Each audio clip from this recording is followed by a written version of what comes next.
The enemy attack came without warning, pinning down the entire SEAL team at the training range. "Give me your rifle," the quiet cleaning girl said to the wounded SEAL commander.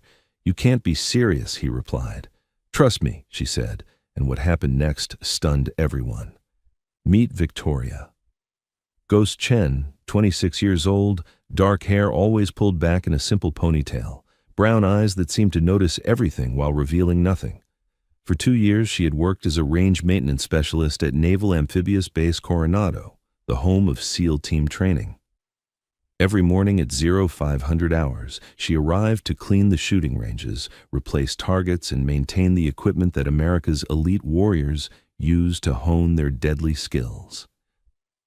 To the SEALs who trained there daily, Victoria was practically invisible. She was just the cleaning girl who swept up their brass, patched bullet holes in target boards, and restocked ammunition. They barely acknowledged her presence, treating her like part of the furniture in their high-stakes world of advanced military training. But what none of them knew was that Victoria Chen carried the bloodline of one of the most legendary snipers in Army Special Forces history. Her grandfather, Master Sergeant David El Fantasma Chen, had been a Green Beret sniper in Vietnam whose 134 confirmed kills made him a legend whispered about in military circles for decades. Victoria's childhood had been spent on her grandfather's ranch in rural Montana, where he had taught her everything about precision shooting that the Army couldn't or wouldn't teach. Every weekend of her youth had been dedicated to learning the art of the rifle, breath control, wind reading, ballistic calculations, and most importantly, the patience to wait for the perfect shot. "Little bird," her grandfather would tell her as they practiced at impossible ranges. "A true sniper is not someone who just shoots accurately. A true sniper is someone who can remain invisible, think like the enemy, and strike when they least expect it. The rifle is just a tool. Your mind is the real weapon." David Chen had been forced to retire from Special Forces after taking shrapnel in his shooting arm during a classified mission in Cambodia. But his knowledge and skills lived on through the granddaughter he trained in secret, knowing that the military establishment would never give a woman the opportunity to use abilities that most men couldn't achieve. Victoria's training had been far more comprehensive than standard military sniper schools provided. Her grandfather had taught her advanced fieldcraft techniques that weren't in any manual, how to read atmospheric conditions that most shooters couldn't detect, how to calculate bullet trajectories through multiple environmental variables, and how to remain motionless for hours while tracking targets through dense vegetation. During her teenage years, Victoria had consistently outshot adult hunters and competitive marksmen who couldn't understand how a young woman could achieve accuracy that eluded experienced shooters.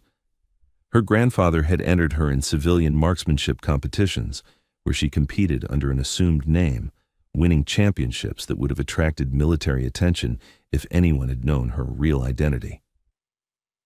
At 18, Victoria had scored perfect marks on every shooting test the military administered, but bureaucratic obstacles and institutional bias had prevented her from accessing the sniper training she deserved. Male recruiters had suggested more appropriate military occupational specialties, assuming that her interest in precision shooting was a temporary phase rather than a calling that defined her entire life. Victoria had tried to enlist as an Army sniper after graduating from Montana State University with a degree in ballistics and mechanical engineering. Her test scores were perfect, her marksmanship evaluations broke records, and her understanding of advanced shooting techniques impressed even veteran instructors. But bureaucratic barriers and institutional bias had relegated her to support roles rather than the combat positions her abilities deserved. The discrimination hadn't been overt, but it had been persistent. Training opportunities that should have gone to the most qualified candidates were consistently awarded to men who scored lower on every measurable criterion. Victoria's innovations in ballistic calculation and environmental assessment were studied and implemented, but the credit went to male instructors who had the institutional credibility to present her work as their own. So she had taken the job at Coronado, reasoning that being around elite military training was better than being completely shut out of the world she belonged in. For 2 years, she had watched SEALs practice the same techniques her grandfather had taught her, knowing she could outshoot most of them, but having no way to prove it. During her time at Coronado, Victoria had used her access to study every aspect of the training programs that she was excluded from participating in. She memorized tactical procedures, analyzed shooting techniques, and identified weaknesses in conventional training methods that her grandfather's unconventional approach could address. Her colleagues in range maintenance had no idea that she spent her off-duty hours practicing advanced shooting techniques at remote locations throughout Southern California. Victoria had established relationships with civilian shooting ranges where she could train without military supervision, consistently achieving scores that would have qualified her for the most elite sniper programs if anyone had been willing to look past her gender and current job classification. Commander Ryan Steele Patterson was everything Victoria was not, celebrated, respected, and given every opportunity to excel. At 38 years old, he led SEAL Team 5 with a reputation built on 16 years of successful operations in the world's most dangerous environments. Patterson commanded respect through demonstrated competence and natural leadership, earning the loyalty of men who followed him into situations where lesser warriors would falter. Patterson had built his career during an era when special operations units were exclusively male domains. His experience and tactical expertise were unquestionable, but his worldview had been shaped by decades of working in environments where women were support personnel rather than combat assets. This wasn't malicious sexism, it was institutional blindness that prevented him from recognizing capabilities that didn't fit established patterns. Patterson knew Victoria existed. She maintained the ranges where his team trained, but to him she was just efficient support personnel. Professional, reliable, but not someone whose tactical input would be valued in a community where combat experience was the only currency that mattered. He had never bothered to learn her background, her qualifications, or her potential contributions beyond her assigned duties. The relationship between Patterson and Victoria exemplified the broader challenge of institutional change in military culture.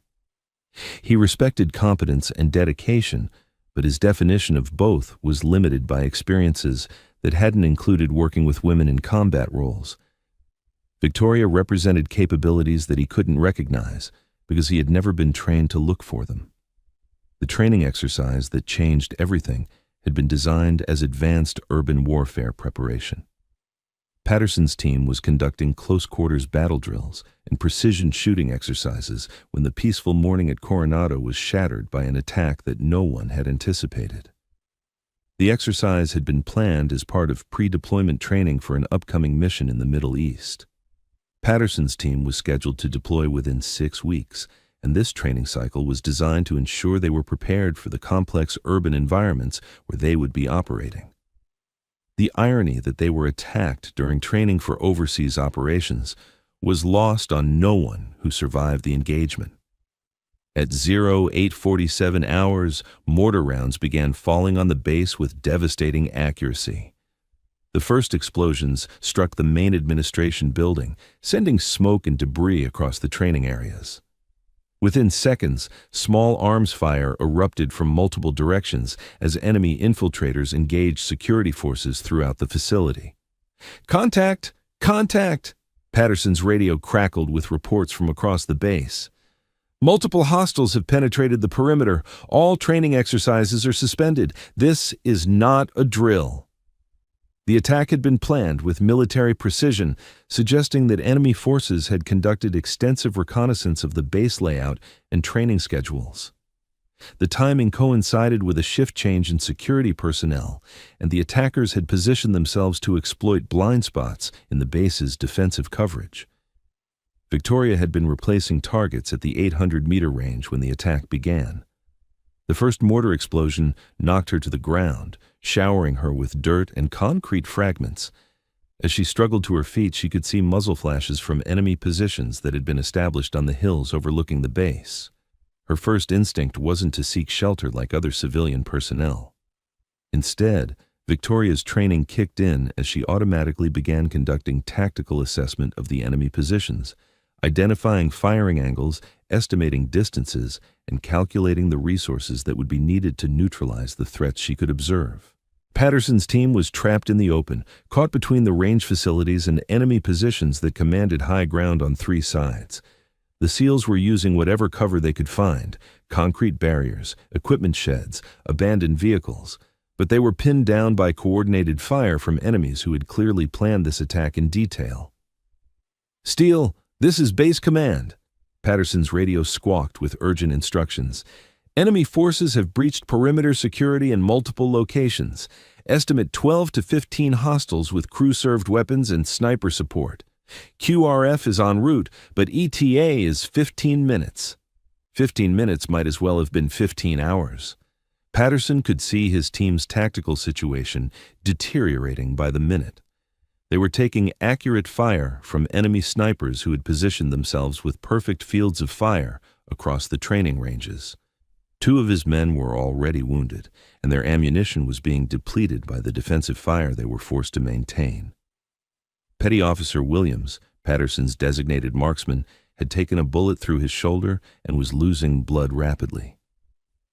Petty Officer Thompson, the team's communications specialist, had suffered shrapnel wounds to his legs and was unable to move effectively. The rest of the team was pinned down by enemy fire that was becoming more accurate as the attackers adjusted their positions. That's when Patterson noticed something that made him question everything he thought he knew about the woman who cleaned their ranges. While his elite warriors were pinned down by enemy fire, Victoria Chen was moving through the chaos with purpose and confidence that seemed completely out of place for civilian support personnel. She wasn't running for shelter like other non-combatants. She wasn't panicking or seeking protection from the nearest SEAL.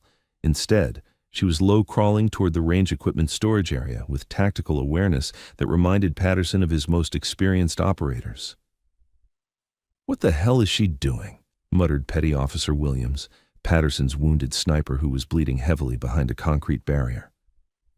Victoria reached the storage area and emerged with a Mark 11 sniper rifle, the same weapon system that Williams had been using before he was wounded. But instead of running toward the SEALs for protection, she was moving toward an observation tower that would give her elevated position over the entire engagement area. Patterson made a decision that his tactical training said was insane. He was going to find out what the cleaning girl thought she could accomplish with a sniper rifle. "Chen!" he called out as enemy bullets sparked off the concrete near his position. "What do you think you're doing?" Victoria looked at him with eyes that showed no fear, only cold calculation. "Commander, I can eliminate the enemy sniper positions from the tower, but I need your spotting scope and radio frequency." Patterson stared at her as if she had just claimed she could fly. "You're civilian personnel. You can't—" "Sir, your sniper is wounded, your team is pinned down, and backup is 15 minutes away. You can either let me help, or you can watch your men die while we wait for the cavalry." The matter-of-fact way she delivered this assessment, combined with the tactical awareness she was demonstrating, made Patterson reconsider everything he thought he knew about Victoria Chen. The woman who had been invisible for 2 years was suddenly the only person on the range who seemed to have a plan. Enemy fire intensified, forcing Patterson to duck as bullets shattered the concrete above his head. When he looked up, Victoria was already moving toward the tower with the Mark 11, her movement so fluid and tactically sound that she looked like she belonged in combat gear rather than maintenance coveralls.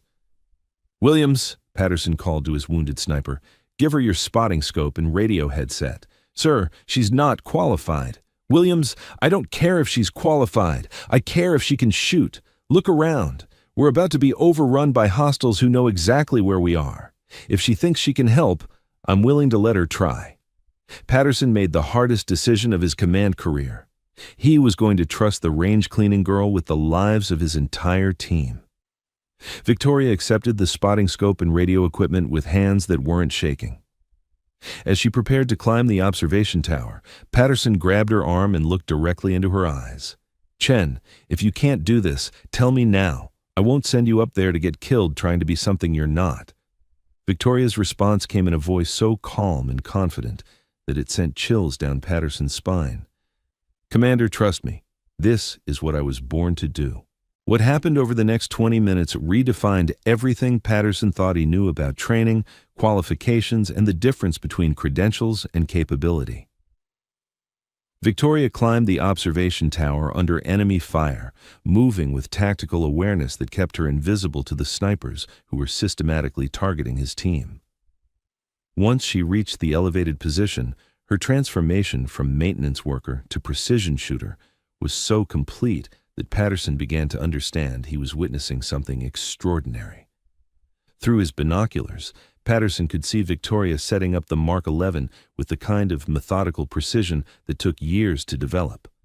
Her shooting position was textbook perfect.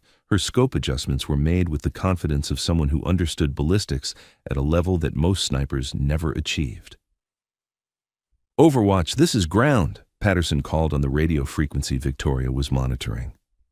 "Target priority is the sniper position at 2 o'clock, approximately 600 meters. He's been keeping us pinned down for the last 10 minutes. Ground, Overwatch. I have visual on target. Calculating wind drift and elevation. Stand by." Victoria's voice over the radio was steady and professional, using terminology that military snipers trained for months to master. But more than just using the right words, she sounded like someone who understood the tactical situation and had a plan to solve it. The first shot came 30 seconds later. 600 meters away, the enemy sniper who had been terrorizing Patterson's team dropped instantly, his rifle tumbling from the position that had been perfectly concealed until Victoria's bullet found its mark. "Holy shit," whispered Petty Officer Davis, one of Patterson's youngest SEALs. "She actually made that shot." But Victoria wasn't finished. Patterson watched through his binoculars as she smoothly transitioned to her second target, another enemy sniper positioned on a different hilltop who'd been firing at the base's main defensive positions. The second shot came 45 seconds after the first, another enemy sniper eliminated with surgical precision that would have impressed instructors at the Navy's elite sniper schools. "Ground, Overwatch, 2 targets down, identifying additional threats." Patterson keyed his radio with hands that were beginning to shake, not from fear, but from the realization that the woman who had been invisible for 2 years was systematically dismantling an enemy force that had his elite team pinned down. "Overwatch, ground. Outstanding shooting. Continue engaging targets of opportunity." What followed was a masterclass in precision marksmanship that Patterson would remember for the rest of his career. Victoria identified and eliminated enemy positions that his team hadn't even detected, using shooting techniques that demonstrated training far beyond anything the military taught in conventional courses. Her third target was an enemy machine gunner who had been suppressing the base's main entrance, preventing reinforcements from reaching the training area. The shot required her to calculate bullet drop and wind drift for a target at 750 meters who was partially concealed behind concrete barriers. The bullet found its mark with mathematical precision. Her fourth and fifth targets were enemy spotters who had been directing fire for the mortar team that was shelling the base. Victoria eliminated both spotters with shots that required her to predict their movement patterns and lead moving targets across broken terrain. By the time she fired her sixth shot, the enemy attack was collapsing. The coordinated assault that had pinned down an entire SEAL team was falling apart as their key personnel were systematically eliminated by someone they had never seen coming. "Ground, Overwatch. I count 6 confirmed enemy KIA. Remaining hostiles appear to be withdrawing to the northeast. Recommend pursuit if you have available assets." Patterson stared up at the observation tower where Victoria was calmly conducting post-engagement procedures, securing her weapon and preparing to climb down. The woman who cleaned their targets had just conducted a precision shooting exhibition that saved his entire team. When Victoria reached the bottom of the tower, Patterson was waiting for her with his entire team. The SEALs who had barely acknowledged her existence for 2 years were now looking at her with expressions that mixed amazement, respect, and confusion. "Chen," Patterson said quietly, "I need you to explain to me what just happened." Victoria handed him the Mark 11 rifle and removed the radio headset, her demeanor returning to the quiet professionalism that had made her invisible for so long. "Sir, I just did what needed to be done." "No," Patterson replied firmly. What you just did was conduct precision shooting that most military snipers couldn't achieve. Where did you learn to shoot like that?" Victoria looked at the SEAL commander who had spent 2 years treating her like furniture, then at his team members who were alive because of skills they never knew she possessed. "My grandfather, Master Sergeant David Chen, Army Special Forces sniper, Vietnam. He taught me everything the military wouldn't." The silence that followed lasted almost a minute as Patterson processed what he had just learned. The woman who had been cleaning their ranges was the granddaughter of one of the most legendary snipers in Special Forces history, trained from childhood in techniques that exceeded anything his team had ever encountered. "Chen," Patterson said finally, "why didn't you ever tell us you could shoot?" Victoria's response carried 2 years of frustration and invisible expertise. "Sir, when would I have told you? You never asked. To all of you, I was just the cleaning girl who replaced your targets. Nobody was interested in what else I might be able to do." The quick reaction force arrived 15 minutes later to find the enemy attack completely neutralized and a SEAL team that had been fundamentally changed by discovering the warrior who had been hiding in plain sight among them. The after-action reports from the Coronado attack became classified case studies examined by special operations commands throughout the military. Victoria's shooting performance was analyzed as a perfect example of precision marksmanship under combat pressure, demonstrating capabilities that challenged conventional assumptions about training and qualification. Patterson's recommendation for Victoria's immediate commissioning as a naval officer was fast-tracked through channels that normally took months to navigate. Her performance had been so exceptional that senior commanders wanted to understand how someone with her capabilities had been overlooked by the military's talent identification systems. 6 months later, Victoria Chen was offered direct commission as a Navy officer and assignment to the military's most elite sniper programs. But more importantly, she never again had to prove that she belonged in the community of warriors who had finally learned to see her. Commander Patterson became her strongest advocate, frequently telling other officers, "Chen didn't just save my team that day. She taught us that the most dangerous assumption we can make is thinking we know everything about the people around us." The relationship between Patterson and Victoria evolved from commander and support staff to mutual respect between professionals who understood that excellence transcended traditional boundaries. Patterson learned to value tactical input from sources he had previously overlooked, while Victoria learned to work within institutional structures that were slowly adapting to recognize capabilities that didn't fit conventional patterns. Today, Lieutenant Commander Victoria Ghost Chen runs the Navy's Advanced Marksmanship Training Program, teaching both male and female snipers that excellence has nothing to do with expectations and everything to do with preparation, meeting opportunity. Have you ever been invisible to people who didn't bother to learn what you were really capable of? Victoria's story reminds us that the most valuable assets are often the ones we overlook because they don't fit our preconceptions about where talent comes from. The SEALs who treated her like furniture learned that true capability doesn't announce itself. It simply performs when performance matters most. Sometimes the most elite warriors are the ones cleaning up after the people who think they're elite. If you believe that real strength often hides behind humble circumstances, share this story. Because somewhere, someone extraordinary is being overlooked by people who can't see past their own assumptions about what greatness looks like. Victoria Chen didn't just clean the ranges, she was forged by them, waiting for the moment when invisible expertise would become the difference between life and death. Thanks for watching. If you liked this video, you can subscribe to see more incredible stories like this one.